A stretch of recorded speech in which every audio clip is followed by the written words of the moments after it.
locations.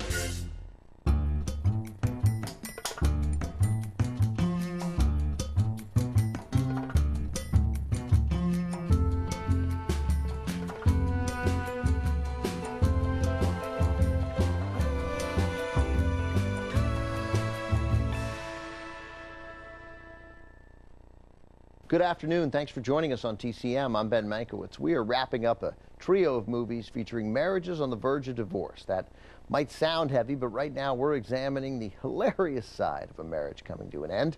Up next, a comedy that covers those sides from all angles. From 1949, Katharine Hepburn and Spencer Tracy star in Adam's Rib.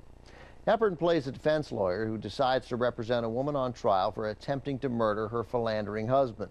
Needless to say, that couple, played by Judy Holliday and Tom Ewell, is going to need some serious counseling.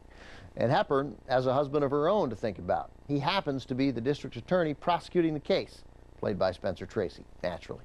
And so the battle of the sexes begins as the spouses square off against each other in the courtroom and eventually in their own home. The screenwriters were a couple as well, the husband and wife team of Garson Kanin and Ruth Gordon. They collaborated as writers on several films and were married for more than 4 decades. Many know Gordon better from her late-blooming acting comeback in films like Rosemary's Baby, which won her a Best Supporting Actress Oscar, and the Hal Ashby cult classic Harold and Maude. This was Tom Ewell's first major film role. It would not be the last time, though, he played a husband who gets himself into trouble thanks to his overcharged libido.